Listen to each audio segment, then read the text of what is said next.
Those of us who live in southwest Colorado are blessed to have beautiful mountain scenery, wilderness, folklore, and a fascinating history of western expansion. For that history, we owe a debt of gratitude to our forebears. It came at the expense of both the dreamers who took a risk by chasing the riches held in these mountains, and the indigenous people whose long-established connection to this land and way of life was about to change in ways few could imagine. In the early 1880s, there was one thing that fast-tracked these changes: the railroads.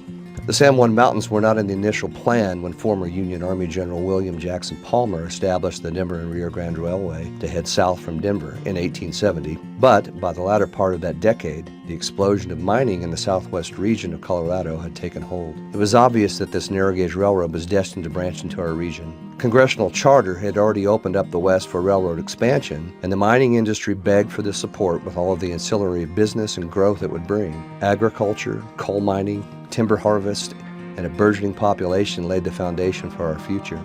And in 1881, the rails reached the new town of Durango. Palmer's developers had plotted Durango. The new town was literally built by and for the railroad and what it would bring to southwestern Colorado. The core of the company's intent in the area was to reach the ore-rich Silverton mining district, and rails reached that burgeoning mining town in the summer of 1882. Durango quickly became a boomtown and marshaling point for smelting and forwarding the valuable minerals from the region, and would ultimately become a hub for additional railroad expansion into more of the San Juan mountain range. In 1893, fortunes turned quickly for the mines in supporting the railroad branches when the 1890 Silver Purchase Act, which required government purchase of silver and the issuance of paper currency to support it, was repealed by President Grover Cleveland. The financial depression that ensued was felt nationwide. There was a significant decline in the value of silver and a contraction of mining activity in the San Juans. Some of the local railroad interests were held in court-appointed receiverships. The narrow gauge lines were generally able to survive the economic downturn, but the early glory days were already fading. By the late 1940s, the Silverton branch of the Rio Grande narrow gauge started to experience an unexpected boom from tourism. The war was over, roads were being improved, summer travel was a new family trend, and Americans loved the lore of the Old West. The now famous Silverton train grew in tourist ridership every year, and the Durango area started to become an icon of southwest Colorado.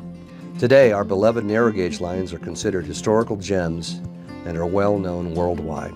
While our early railroads began as a vehicle to propel our civilization toward the future, today they are a means for us to explore our past.